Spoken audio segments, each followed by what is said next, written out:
Tell me a bit about you and what you do. Well, we produce a podcast called Generally Irritable, where we talk about different political issues. And I'm also a filmmaker. So I make independent films and independent documentaries as well. Oh, so you are quite familiar with censorship. Absolutely. I think we were just talking about one of the movies we watched recently, Black Panther, and the way that certain characters are repositioned on film posters depending on the countries that they get played in. So Disney has some explaining to do. So many things puzzling the mind, right? I wanted to read this, which is really important, right?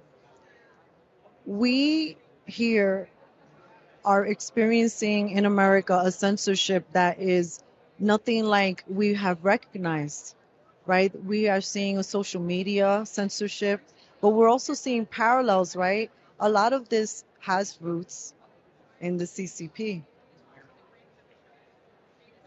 Yes, it does. I don't know if anybody's read Animal Farm, but if you read the book Animal Farm, you're seeing a lot of similarities to everything that's going on in the United States. And it's become very clear because all these different countries are connected economically, that what happens in places like China directly affects what's happening in America and vice versa. So, how do you feel with seeing America kind of push this thing of, well, not America, but that you're seeing it, this inability to express yourself? What do you think about that as a creator, as someone who is producing a podcast? What do you think that does to a person, like the soul of a person, when they see things like that? I mean, it's really dangerous to repress people's self-expression. That's one of the hierarchy of need issues that, talk about self-expression. So it's one of the things that's really important for us as humans to be able to do. And creating is important. Creating is a way that individuals get to connect or express ideas. It's a conversation between you and an audience.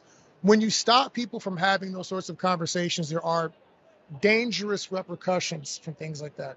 We're seeing more and more of that here. We had a lot of issues with COVID. People weren't allowed to express themselves and how they felt about COVID. We couldn't even have a conversation about it, which was the most harmful thing you can do for humans, is to stop us to be able to have from having conversations. That's literally how you get to the violent uprisings, is people don't get to chat and talk things through. So it's horrible. It's horrible. And I hope that with independent media and organizations that are coming together, we can push back on this overwhelming amount of censorship everybody's experiencing.